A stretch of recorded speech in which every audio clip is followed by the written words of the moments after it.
Mike asked me to say a little bit about amateur astronomy, and I can do that.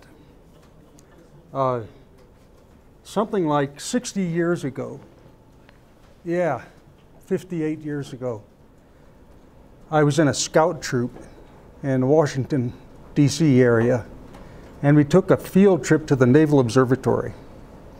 And we looked through a 40-inch reflecting telescope, which at the time was one of the largest telescopes in the east of America. And because it was not yet dark, it was twilight, they weren't using the telescope for anything important. So they let this troop of like, I don't know, 20 kids come up and look through it. And they showed us a double star, which was kind of mind-boggling. It was Gamma Virginis, if anybody's interested. And then Saturn. And Saturn, this is long before spaceflight. I mean, way long before spaceflight. And here is this big, dramatic ball, because this was about, I don't know, 600 power on a 40-inch. And it was the size of a basketball held at arm's length, you know, with the rings and the bands and everything. It just absolutely blew me away. And I guess out of the 20 people there, maybe 3 of us kids were changed permanently by the drama of that. Because we'd never seen a flyby or anything like that. It's hard to describe just how unearthly and wonderfully strange that was. But I wound up, I had been interested in astronomy since I was a little boy because I lived in Alaska, and we'd go out and look at the northern lights at night, and that's really more dramatic than just a plain night sky. And we'd have them night after night. So, I don't know, when I got into grade school, I got interested in astronomy. I tried to grind my own mirror, and that didn't work. I lack both patience and mechanical skill. In the Mars opposition of 1954, I think it was, my neighbor and I got together $3 and we sent off for science and mechanics. There was this little ad for a 200 power telescope, the optics, for only $3.50. So we got them, and it's this one spectacle lens about this big, and then a little tiny teardrop lens, which was the eyepiece. And we got a piece of drainage pipe, and we, I don't know, somehow jury-rigged this thing, so we actually made a telescope. I mean, you could point it at the moon, and you could tell the moon had craters and stuff like that, but it was way too powerful for that mechanical setup. And we saw Mars like maybe 3 times in the course of a week because the mounting was so wobbly. You had to trust to luck and say, "Oh, I saw both polar caps. Wow, that's great." But anyhow, once bitten by that bug, you never get over it. I think I've been an active amateur astronomer almost all my life since. When I was in the Army, I didn't get any astronomy done, although I did look at the night sky in Vietnam every now and then, when it wasn't the monsoon season. But ever since I got back, it's been a steadily encroaching influence on my life. There's a thing called aperture envy with amateur astronomy. It's very much like what it sounds like. But once you have a telescope of a certain size, you start lusting after one that's larger, because you can see a lot more, and then you can see hints of what you would see if the telescope was a little bigger. Telescopes are measured by the diameter. This is an 8-inch telescope, and there I saw one in here. Yeah, this is an 11-inch telescope, which was at one time the largest refractor in the United States. It's at the Cincinnati Library now. We saw it when we were going through there. And basically, what happens to most people like me is finally you get so big a telescope you can't move it. And that's where I am now. But along the way, I was editor of Astronomy magazine back in the 70s. And what most amateur astronomers have that connects them with somewhat professional astronomy is magazines. Sky and Telescope is probably the best one. Astronomy is okay, but it's very commercial. In fact, my brother-in-law came to visit We lived in Daytona Beach, and Daytona Beach has a motorcycle week. And he came with his motorcycle to take place in those festivities. And in the bathroom, he found a copy of Sky and Telescope, or Astronomy. He's going through it. And he said, you know, this is just like a motorcycle magazine. It's got all these expensive telescopes they're trying to make you buy. And I started to object, no, this is intellectual stuff. This is not like motorcycles. And I thought, yeah, it's exactly motorcycles. Yeah, they both pose them with heavenly bodies. Yeah, that's true. Yeah, but not without any, you know, topless T-shirt, wet T-shirt contests. But we are a strange breed. Gay and I, my wife and I, are both active in the local astronomy club. I've been in astronomy club since I was 12. I was in the British Interplanetary Society back in high school, and that was very strange. But I don't know, it's a huge part of my life, partly because it's always been a part of my life. I've subscribed to this magazine for over 50 years. So, you know, and I'm not their longest subscriber by any means. But I can remember in my childhood, my life revolved around when the newest Sky and Telescope was going to come. This was the most important paper artifact in my life for much of my life. And I was a poet and a writer for much of that time. But there's nothing like being addicted to something really, really expensive, you know. Well, anyhow, amateur astronomy, you know, you don't hear a lot about amateur biology and amateur crystallography and amateur this, amateur that. Possibly it's because you can actually look at the stars from almost anywhere, or at least the moon and planets. One reason I bought the house I live in now was that 22 years ago, it had a lovely night sky, and I could just put my telescope out in the backyard and, oh, I could see wonderful things. And then they built the mall, and then the local university built the great big stadium, and now the color of the night sky is like diluted milk, and you can just see a few of the brightest stars and planets, except when a hurricane comes by and blows out the electricity. One thing you can get in Florida is a truly dark night about once every 10 years if the hurricanes cooperate. But it's an interesting thing. I was an amateur chemist when I was a kid, and I was an amateur biologist. I would, you know, have my microscopes and my chemicals and everything. And I guess, how many, did you guys go through this phase too when you were a kid? I got a chemistry set. Oh, yeah. And a microscope, and I just had to know things, and I had to teach things too. When I was like 11 years old, I gave lectures on Saturday, and the kids would have to bring a dime, and I would teach them, and I'd give Kool-Aid for free, but of course their parents made them go because to get rid of the kids for a couple hours Saturday morning. But it just becomes a part of your life. Oddly enough, because teaching has been a part of my life for so long, one of the things I want to talk about when I'm talking about science and science fiction is whether teaching science is important and under what circumstances it is not. You know, when science fiction in America started with Hugo Gernsback, Gernsback's motivation for, or so he said, for his magazines like Era Wonder Stories, Amazing Science Fiction, was pedagogical. He said American children have to be made enthusiastic about science and about engineering for the good of America.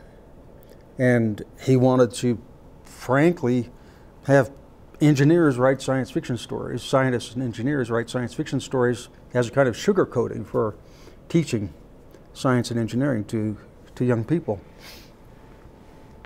Well, the only way to, you can't argue with that. I mean, it's a good excuse for writing science fiction.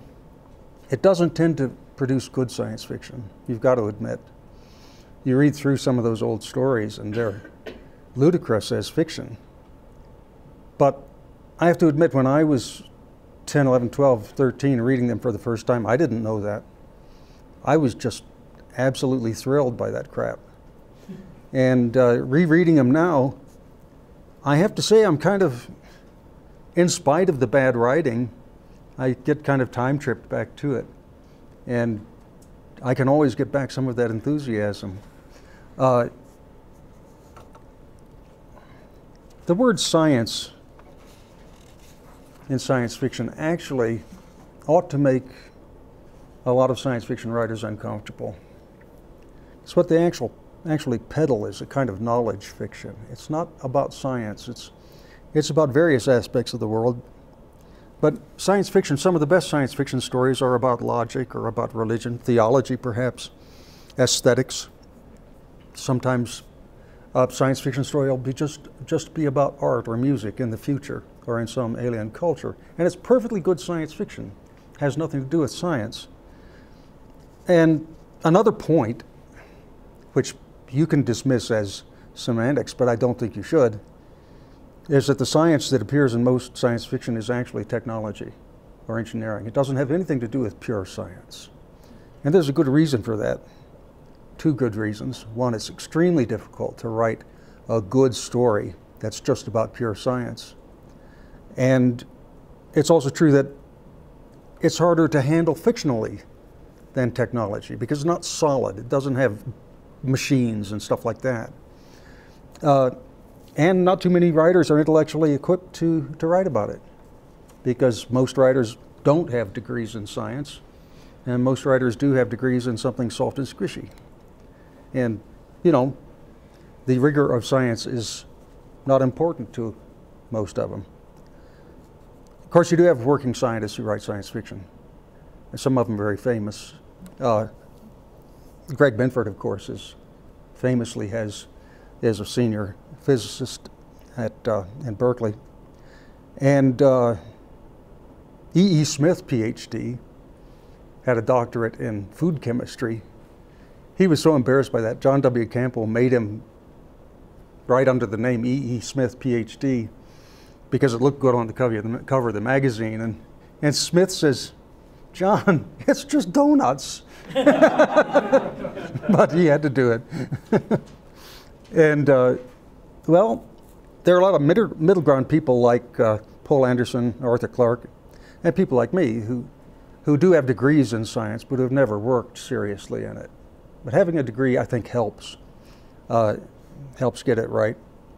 It's not absolutely necessary. And of course, no matter what your level of specialization is, no matter how sophisticated you get, having a PhD in physics doesn't actually prepare you intellectually to make pronouncements about economics or about germs or anything like that. A science fiction writer, it seems to me, ought to try to keep up with all areas of science, at least to the level of a well-informed layman. And you may or may not have a specialty in science that you can push to another couple of decimal places, but I think a lot of the people you're writing for are either scientists or scientists manqués. And if you get something grievously wrong, you get a lot of correspondence about it. Is that bad? Well, I don't know.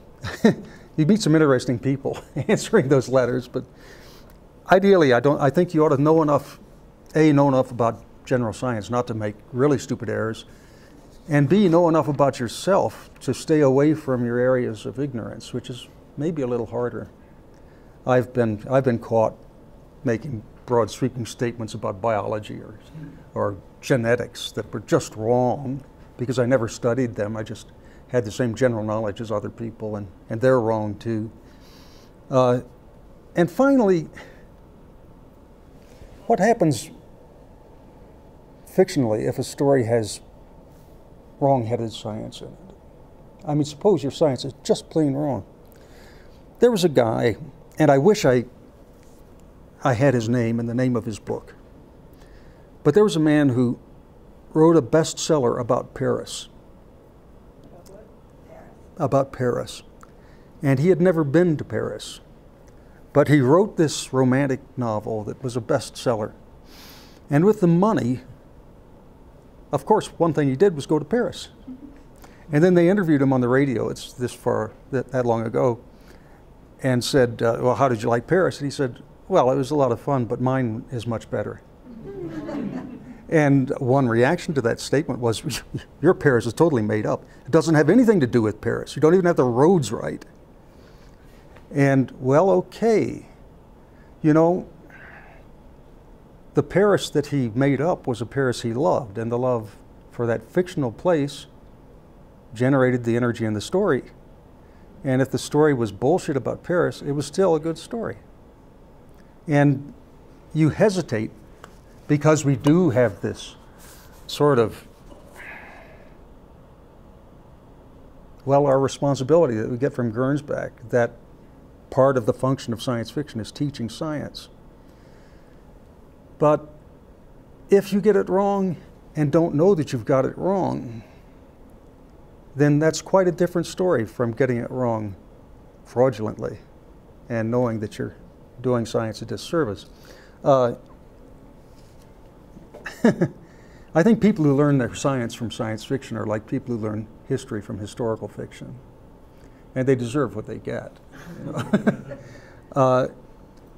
But for a non-silly science fiction story, the science, or knowledge, going back to that broader definition, has to be at least right. It doesn't have to be scientifically rigorous down to 8 significant figures, but it can't be wrong. It has to be somewhat complete.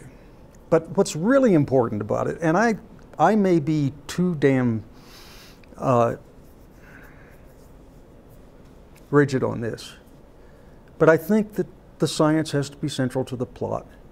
I mean, if the science is not central to the plot, if you can tell the story without dragging in science, then why are you making it science fiction?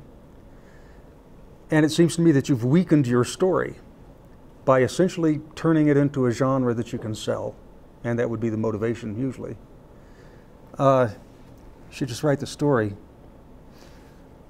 And on the other hand, you don't want to let the science overwhelm the story.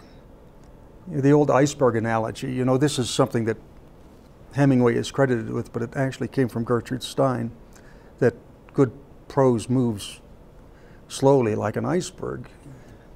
And like an iceberg, it's because so much of it is hidden. A good writer doesn't tell everything he knows about the story. And the stuff that the reader grabs out of himself, out of his own experience, is what makes the story lasting and solid for him. So anyhow, here's a spectrum of science fiction, okay? From the hardest to the softest. Most of what science fiction editors get is soft science fiction, which is to say, the science isn't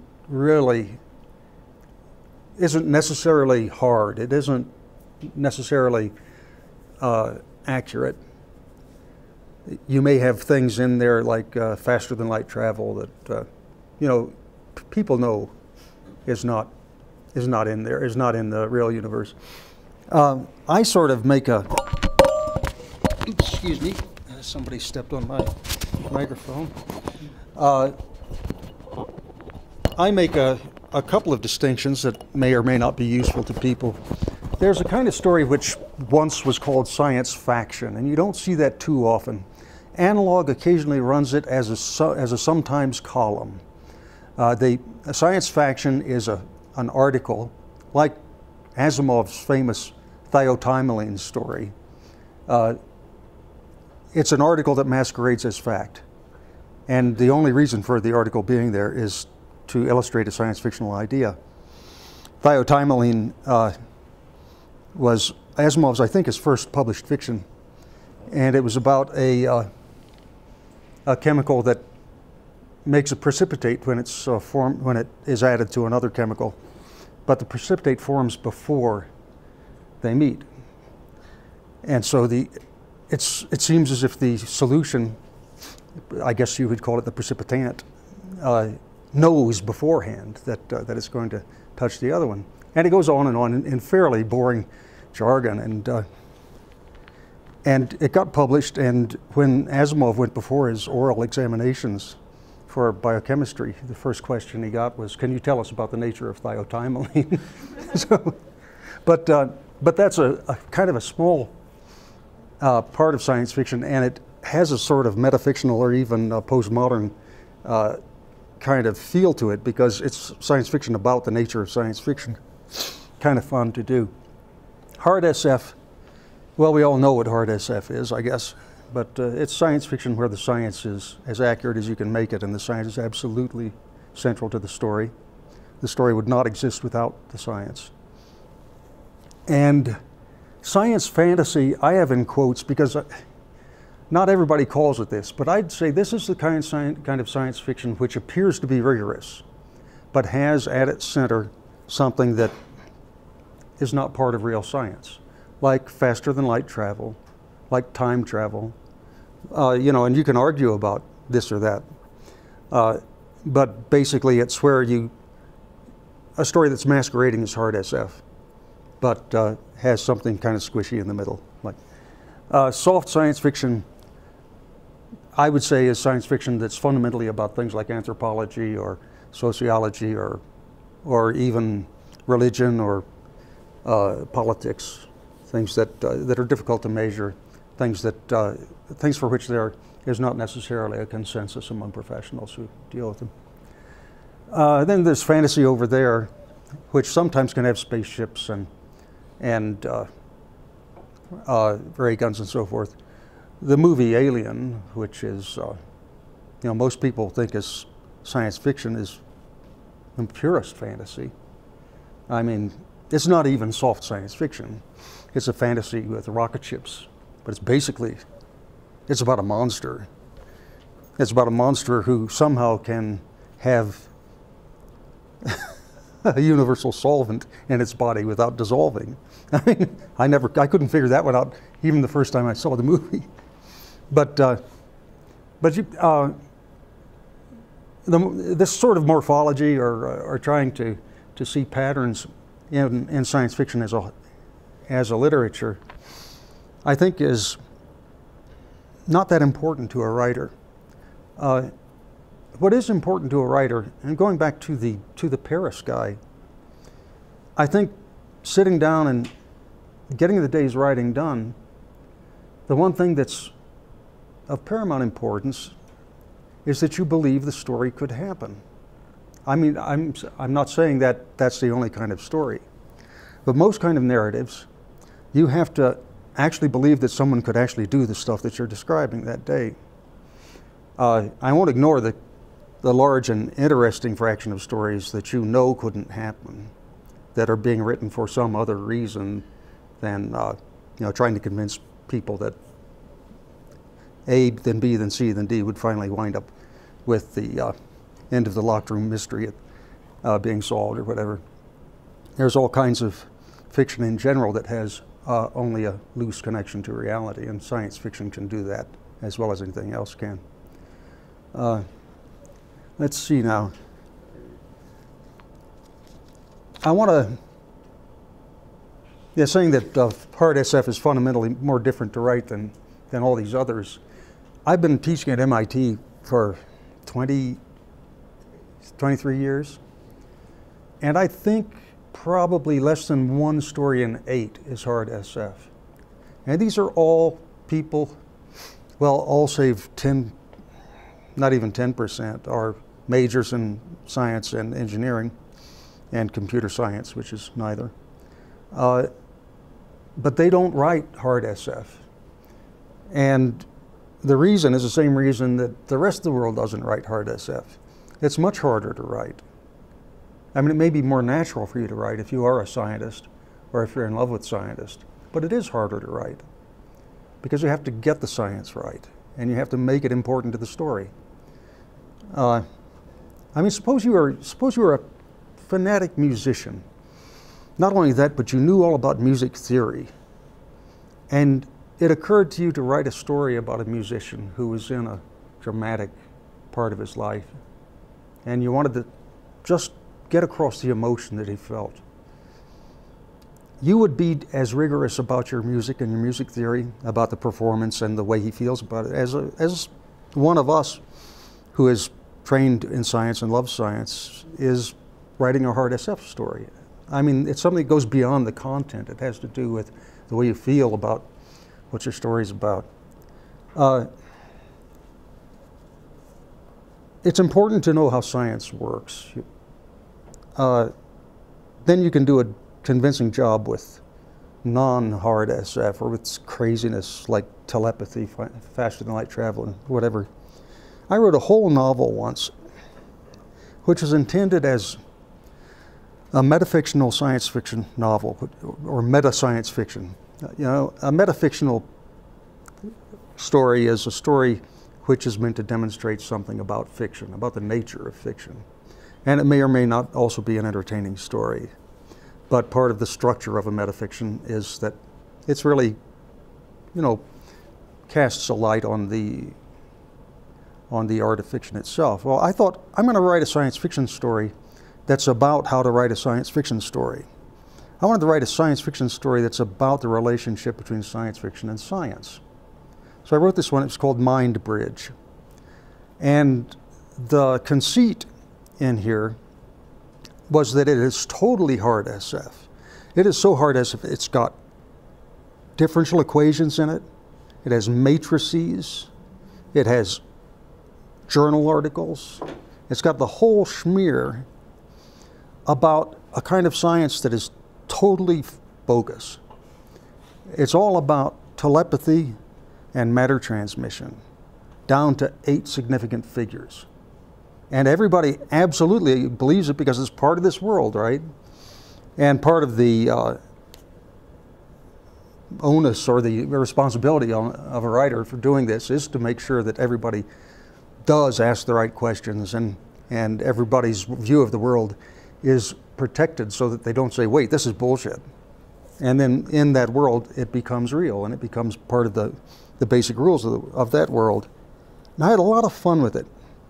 I wrote a chapter because the whole thing, a lot of the book is a melange of documents. You know, I've got telegrams and things that no longer exist. I've got transcripts. I've got a whole 3-dimensional script for a commercial with the matrix that defines the positions of the cameras and things like that and everything. But finally, I had to take out one chapter. I put this chapter directly in the middle. It was chapter 50, and it was called How to Write a Science Fiction Novel. And it was set in the year 2050, and it described how science fiction had developed through the years and how to use science and how to construct a narrative out of science and scientists.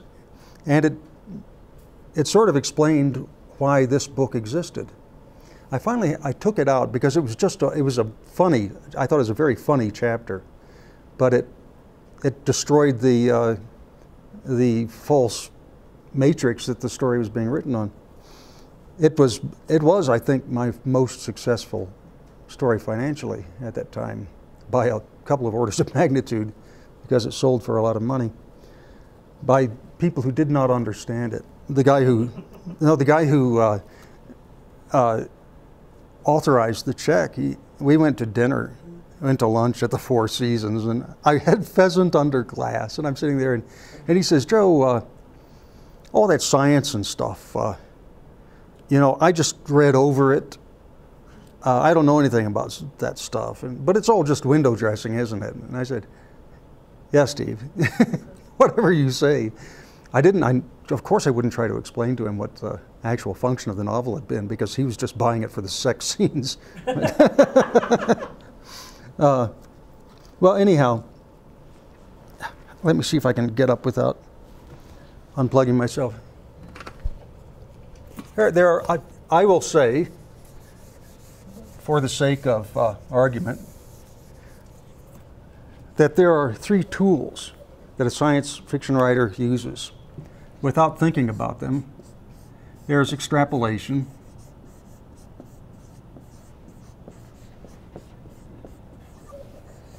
and there is speculation,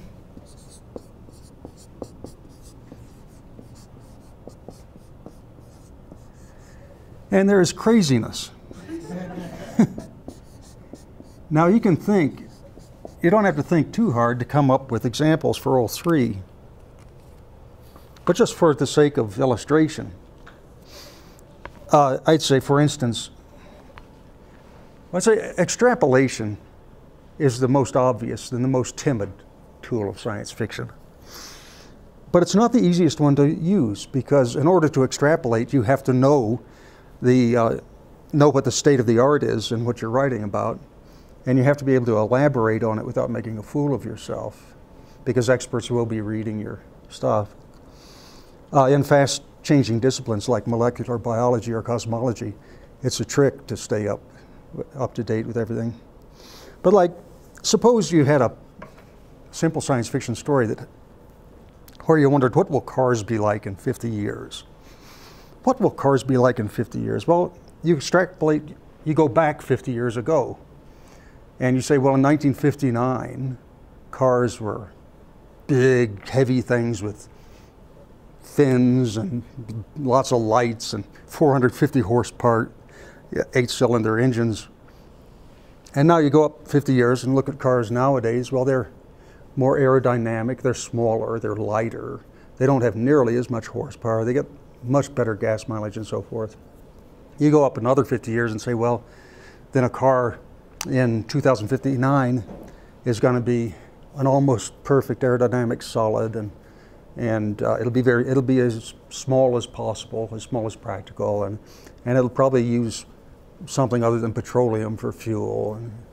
But you know, that's so boring, because what the real science fiction writer does in answer is, what do you mean cars? He just comes up with something else that does what cars do. It's better science fiction to use speculation, because that's what do you mean cars? And always, no matter which of these you're using, there's this one meta rule or incontrovertible axiom of fiction, is that it does have to be interesting. I mean, it has to be interesting. If you just have it there like a dead weight in the middle of the story, you've failed, even if the extrapolation is brilliant. Speculation is easier because you take a large jump, say from gerontological research to near immortality, and you don't really have to justify the jump so long as it isn't definitely inconsistent with what we know about reality now. Going, though, from gerontology to reviving the dead, then you've gone away from speculation and into craziness, because, okay, that's crazy, but you could base a religion on it and still be read thousands of years from now. I think, well, here's a little example which is becoming almost reality now. Think about the notion of males having babies. You ought not to just wave a wand saying, this happens, males get pregnant, and then proceed to make feminist points about it. The story would be a lot more interesting if you thought about the technical problems of implantation sites, you know, and artificial placenta formation, and technical problems like skeleton geometry. Men are built differently, so how do they handle the invasion of another organism? And you know, three-piece business suits, how do you get to work? Why, will people laugh at you because you come out to here? I don't know. If you don't automatically think in those directions, you probably shouldn't try to fake science fiction, speculative science fiction. You could skip over it into the next category, craziness. And craziness is the easiest tool in science fiction, because obviously anything goes. But I think it works best if you use it carefully, because I think in a craziness story, you get away with one blatant impossibility, and you just lay it on the table, bang, and start your story. And then you're okay, as long as the rest of the construct is consistent with everyday reality. And as long as it doesn't contain fish hooks that make your craziness impossible. Although that fish hook can be the point of the story, like going back and killing your own grandfather in a time travel story. The opening chapters of The Star's My Destination is an absolutely perfect example of this, because he actually can make you almost believe that people can jaunt, that they can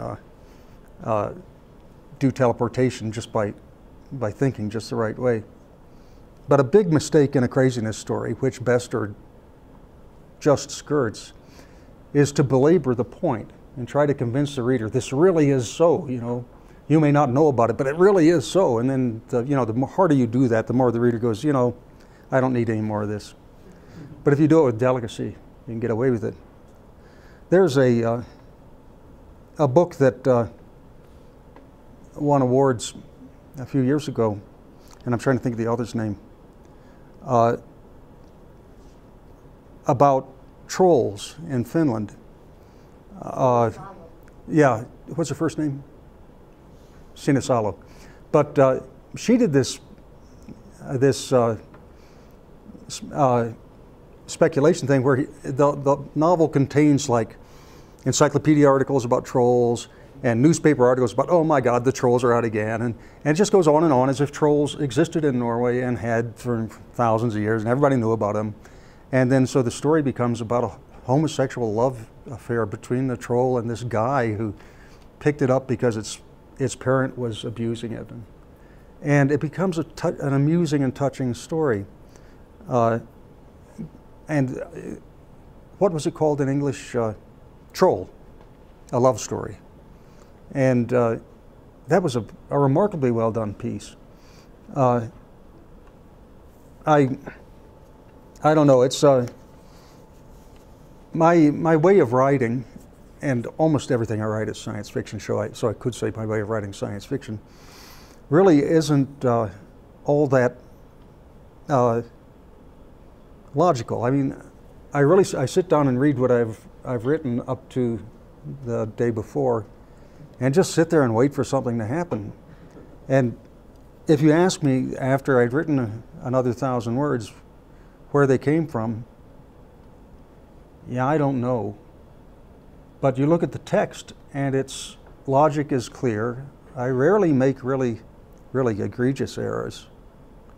And I look at my students' work, and my students are very smart.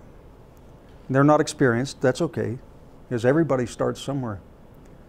But they make the damnedest errors because I don't know, they don't get in the same state as I do. I mean, you can't compare somebody who's written millions of words with somebody who's written a dozen. But I don't know. The more I read about other writers, about how people write and people try to examine how they write, the more mysterious it becomes. For one thing, no two people do it the same way, so it's hard to generalize. Norman Spinrad formalized 4 rules of rubber science, he said, and 3 of them I agree with. He says, be internally consistent no matter how much or how little you explain. 2, any fake fact must be planted in the reader's mind early in the story, well before it surfaces as a means to resolve an important problem. That should be obvious, but sometimes it's so, oh man, it's really so bad when you realize it was just dragged in to solve the problem. And then 3, know when to stop explaining. That's really important. The 4th one, he says, pay attention to how real science evolves. And I think he's got the wrong verb there, because it's enough to see how real science is conducted on a day-to-day basis. Yeah, I'm chattering along with this guide to writing science fiction in front of me. And I wonder what I can tell you that will help you with yours. We started out, most of the day we've been talking about teaching, about writing as a teaching thing, but of course there are two functions of writing that we haven't even discussed today, and are very basic to most of our lives. Part of it is writing to support yourself, and part of it is writing to try to understand yourself and understand the human condition. And science fiction is a wonderful tool for that. But again, if you start to try to treat it formally, if you try to come up with axioms and rules, I don't know. It's like touching anything that's kind of that's magical and personal.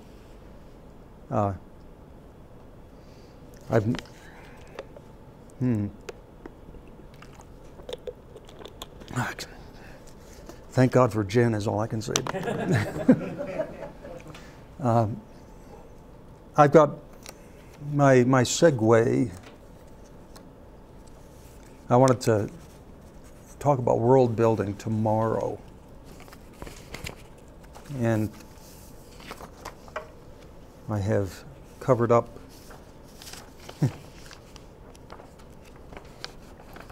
the stuff I was going to continue with here. Oh yeah, when I was talking about amateur astronomy, it's an odd hobby. I just happen to have these right by the computer when I was getting my papers together. These are drawings of a crater on the moon, Gassendi, on 3 consecutive days 2 weeks ago. Because I was interested in, as one is, I was interested in how the formation of the crater walls changes as the angle of the sun changes. And it's interesting to me, in the context of what we were talking about, because these have no scientific value at all. I mean, really they don't, because anybody with a good camera could have taken much more accurate pictures. But these have value to me. How many people draw here? I mean, yeah. Well, you understand that there's something in the mechanics of drawing that becomes very, very personal. You're going from the object in front of you or the person in front of you to the paper and back and forth, correcting and so forth, and building this model of the reality that's in front of you. It's a transforming thing. I spend half a day every week drawing nude women and painting them, and and sometimes they're men, so sometimes I leave early, but but it's a similar kind of exercise, and it was odd because I also had a stack of my latest figure studies sitting next to these, and I thought, well, it's surprising how similar the two activities are. And it's difficult to say why, because it all comes down to your own nervous system. And what are you doing with that object and with your hands and with your mind? In my mind, there's a lot about the lunar surface and a lot about the alien and dangerousness of it while I'm doing the drawing. And of course, in my mind, when it's the woman I'm thinking about her femininity and her sexuality and so forth. But it all comes down to what am I seeing and what's at the end of the pencil. And I don't know, it's just kind of very science fictional to me, but then almost everything is science fictional to me. You might explain how you did those drawings and what it takes, because that's... Oh, well, yeah, what I do is I've got in this case, a small telescope. I have a Questar, which is a very lightweight and very good telescope. Something I can carry out into my backyard before I start writing in the morning. And a drawing like this takes about an hour. So I sit there for an hour, much more than an hour, at this stage of the moon, and the shadows change enough that your drawing has to be changed. But I just sit out there and sketch it out, get the proportions right, and then move in and make it more and more detailed as fast as I can before the shadows move too much. And then I take it in. Sometimes this is the rough draft. This is just the thing I did at this telescope.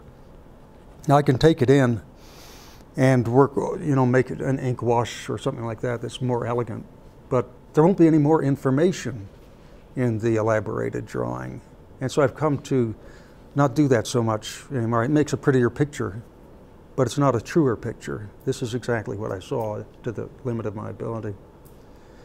But that's part of what is amateur astronomy. Amateur means a lover of astronomy. And it always has been. It's been right there with writing. I mean, when I started to get into astronomy was exactly at the same time I was writing poetry, almost in a manic way. And I was talking with a friend of mine the other day and going over what happened during the day. And I got up in the morning and I did my moon drawing, and then I sat and I wrote for several hours. And then I rode my bicycle for 64 miles, a long ride, but it was my birthday. So, and then I cooked a meal for a lot of people because I enjoy cooking, and I was celebrating my birthday, and it was really fun. And what I said to her was, this is a measure of success that most people don't have. I have been on summer vacation for 60 years. I'm still like a kid who's on summer vacation and doing exactly what he wants to do. And science fiction, for all whatever might be wrong with it, science fiction is the tool that allows me to do that. Because there are other things I love as much as science fiction, at least while I'm doing them, but nobody's going to pay me for painting a naked woman or drawing a temporary picture of the lunar surface. I don't know. I've always, for years I felt I was the luckiest man in the world, and that's one reason. So I never really have to do anything I don't want to. Let me see now. Somewhere between, tomorrow I want to go into some detail about world building and about the use of relativity in your writing. But in between this and that, there's something I should, is there anything that you, yeah? I just wanted to, maybe this is sort of a segue in itself, to get you to talk a little bit about the science as not necessarily an end in itself, but feeding into creativity and imagination in the stories. Because what I enjoy most in science fiction, when I'm enjoying the SF that I read, and the thing that I'd like to do more in creating it, is getting to the point where here's all the facts, we have them in order, we know what we know, and the next step is there's always this process of discovery, and when exploration of the universe leads, and we're always surprised by what we discover, but as a creator, there's a moment of surprise when you invent something or you imagine something that's a result of what you already know, but it doesn't exist yet. So this is the fun of discovery. If I think back to my favorite science fiction stories, it's things like The Holes Around Mars, where, of course, there's no third moon of Mars, but the moment when you realize the other two suggest that there's a third one orbiting very low, it's not real. It's leaping off from what we know. And that's the kind of science fiction that I really enjoy. And a lot of times it seems like the attempt to be very literal and accurate with scientific facts will take you so far, and that can be entertaining, but also I always feel it falls a little short. And some of the really great science fiction, there's the thing hanging out where they've gone one step beyond it over the edge. So that it's not a crazy thing. They didn't start there, but they work their way to it, and you get this insight at the end of the thing they've been building toward. There's a monk, like at the end of Nova, flying into the center of the Nova, or there's another example I was thinking of, Ringworld, where there's a huge invention at the center of it all. It's nothing that studying your textbook will necessarily give you that knowledge, but it shows a mastery of it, and then taking that one step further to imagination. That's the thing that I think it really excites people and inspires them when they're reading good science fiction as well. But from a creator's point of view, well, there are a couple of there are a couple of different things you're talking about. One, the Ringworld type thing, is having constructed a science fictional reality that is detailed and large and emotionally important to you. That's one kind of invention that science fiction writers can do. And I think when you finish a book like that, there's a particular kind of satisfaction that you wouldn't get from a novel that didn't have the science fictional element. But there's another one. And sometimes it just strikes you, the neat idea. I mean, when you just have something that is absolutely crystalline, and you sit and write it down, and you know anybody who's feeling the way you are, who reads that story or that part of the novel, will feel that aha, that real thing. I had one, I was reading at the dinner table, which is impolite, but one does. And I was reading this essay by Ursula Le Guin about writing science fiction. I think it was called Dreams Must Explain Themselves. I was going along and just eating, and suddenly, bang, out of nowhere, this thing, Ursula Le Guin was preparing me for a single thought. And so I ran into the computer mid-meal and typed up one line and left it on the screen, and that was, the story, the 9 billion names of God. What would happen if you did that as a hard science fiction story? You better explain what it is. Oh, the 9 billion names of God is Clark's story about these Tibetan monks who hire a mathematician, a primitive computer scientist actually, to come up with all the permutations of the letters in their complex language. And there were 9 billion possible permutations. And among them would be the name of God. And this was what this monkish sect had decided its job on this earth was. And they said, well, once we have named God, then our time here is over. We will have done what was necessary. And he says, hey, they're paying. So he does this program. And it's like a prayer wheel. It just turns out names and everything. And the really cute last line is, as he leaves the monastery and looks up into the night sky, one by one, the stars are going out. And that's it, ta-da, But what would happen if all the stars went out simultaneously? Think in terms of Einsteinian simultaneity. Well, I wrote this story from the point of view of a janitor at an observatory. In fact, the title of it is Janitor. And he's saying, I think my job's in real danger.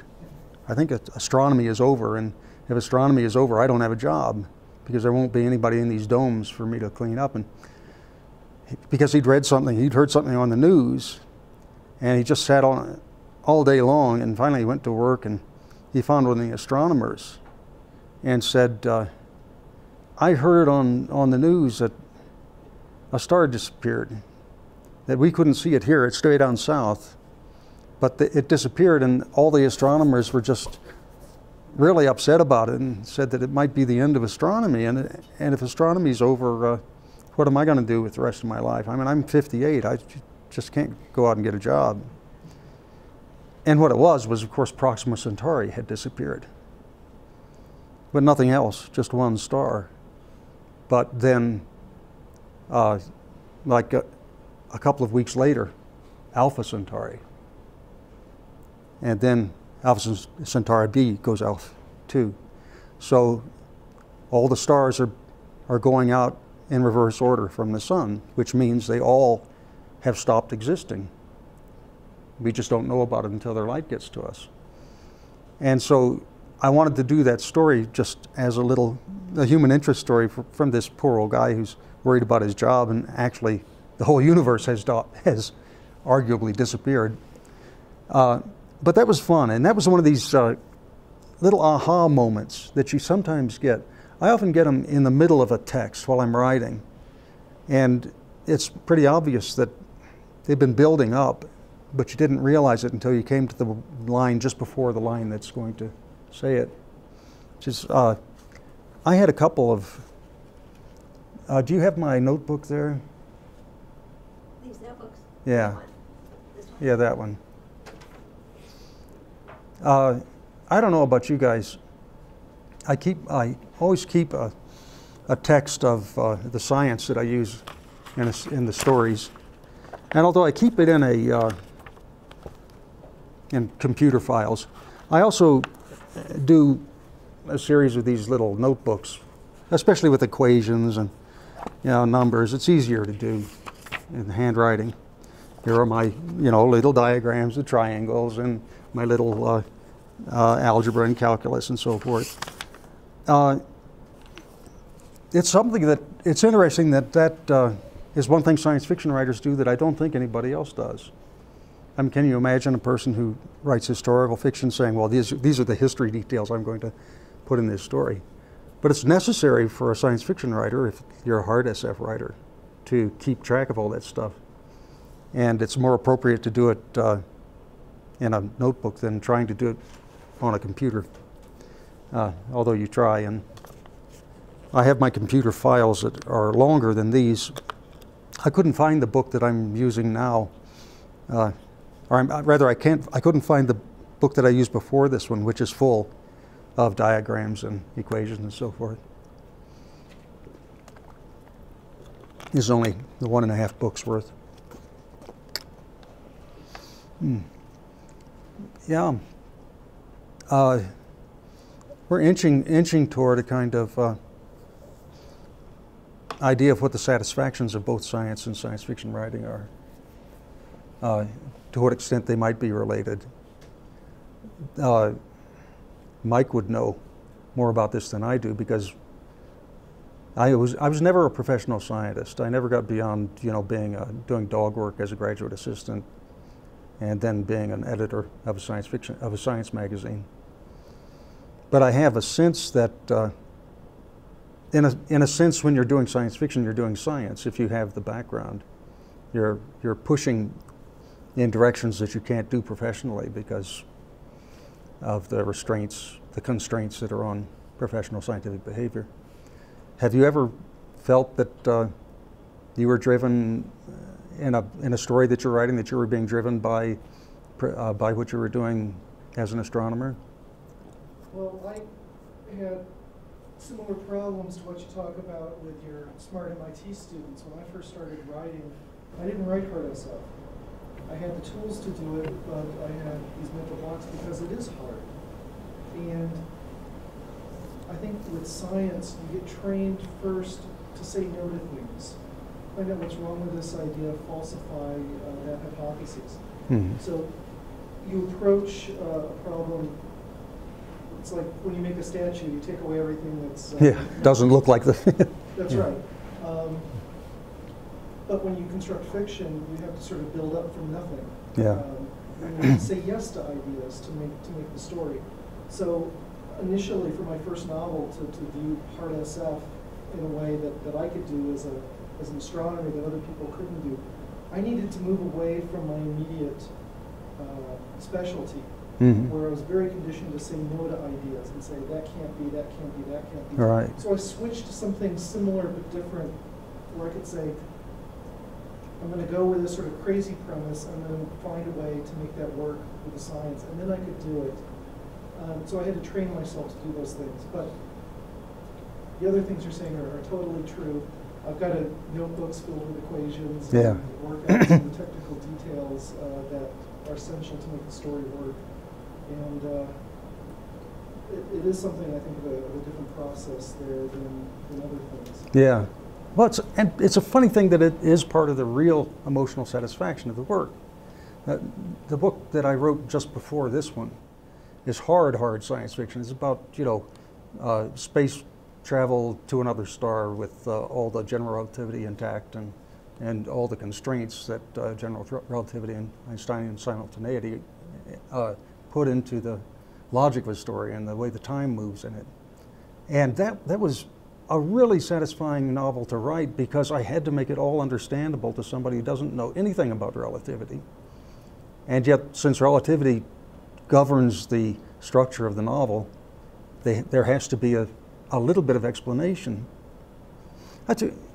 My brother's daughter wants to write science fiction, and she's a good writer.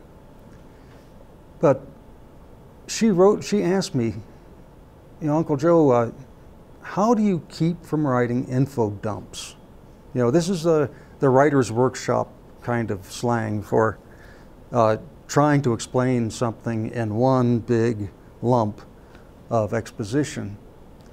And she says, sometimes you have to do that. I mean, you just can't work it into the plot and so forth. And I said, the only real solution is good writing.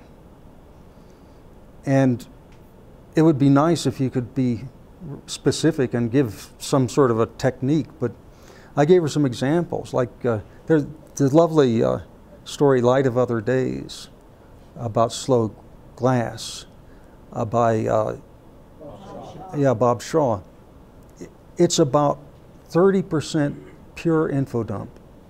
And I never saw that until I went back and counted the pages. It's this long explanation of a substance. Slow glass is glass where light speed is slowed down to just a few miles per hour, or I mean a few molecules per hour. So a piece of glass is set up and sits there for 20 years, and you turn it around and it gives you, like a reverse time machine, 20 years of what it was looking at. And it is explained in excruciating detail how they make it and how it's marketed, and all this goes on and on. And it was necessary for the story to work, because the story was really just about two people who are about to get divorced, and they have to see their marriage in a different light, literally. And so this strange science fictional concept allows them to do that. What I thought, because I've read too much science, is what happens if you drop a piece of this goddamn stuff? Because there's all that energy stored in it. You've got a tiny nuclear explosion right between your feet. You drop it. But I asked Shaw about that, and he said, "Well, I get you right." So what? But he was a fun guy. I wanted to now. My assistant has gone away, and I unfortunately am tied to the world by this thing. Oh, yeah, that other book. This might be of some interest. See, after I wrote that book that's such hard SF, its sequel is not hard SF at all. But, when you write a trilogy, if you've ever written one, you certainly know this, you've got to keep everything straight in the first two books before you can write the third one. And this right here, here are pictures of all the main characters. I found them on the web. I knew what they looked like, but I wanted to find pictures. This chart describes everything in the background of the first two books that I need for the third book. And it took me days to construct this, but I'll be using it, of course, so that I don't lose this stuff. And it's always there because it's in the back of the book that I'm writing. I do my first drafts in longhand. So that's there. And when I go to the next book, I can just make a color Xerox of this and paste it in again. And then I've got the usual stuff like timeline. Oh boy, you need a timeline. When your story goes, how many years? 138 years. You need a timeline. And I don't know, what I meant to say was doing something like this has a curious kind of satisfaction that's not at all literary, This is almost like craft stuff. And I guess it's one of the pleasures I get out of writing, because you are making this huge structure. A trilogy can be a daunting, complicated structure, and you have to keep a lot of stuff in mind. Rob and I were talking last night. It really is like being in charge of a whole bunch of horses charging down a road, and you don't dare let go of the ones on the left or the right, or the whole thing's going to go crashing. And so you do have to keep it straight one way or another. Yeah, obscure satisfactions. Oh, we were talking, somebody was asking about science and the movie that they'll be making about the Forever War. The interesting thing to me is that the director, Ridley Scott, is primarily interested in time dilation, and not about the war itself, because that's just sort of a given. And in fact, that was he's sort of copying my own concerns, because I wrote a short story called I don't know, it's been so long, a short story that had the same plot as the Forever War. Timepiece, 2 words. And it was sort of an outline for the novel, although it was written a couple of years before the novel. And it has all of that time travel paradox condensed into about 3,000 words. Well, that's no way to make a living, is it? Yeah. But it's interesting because the Forever War finally is just that particular notion about people who fight in a war that takes that stretches their lives out past the normal lifespan of a human and brings them back home to a home that is as alien to them as the aliens that they were fighting, which is obvious, not so obvious anymore, but it was a metaphor about Vietnam. When we came back, we were not coming back to a world that hired us to go off and do the things we did, which is unfortunately coming true for Gulf War veterans now.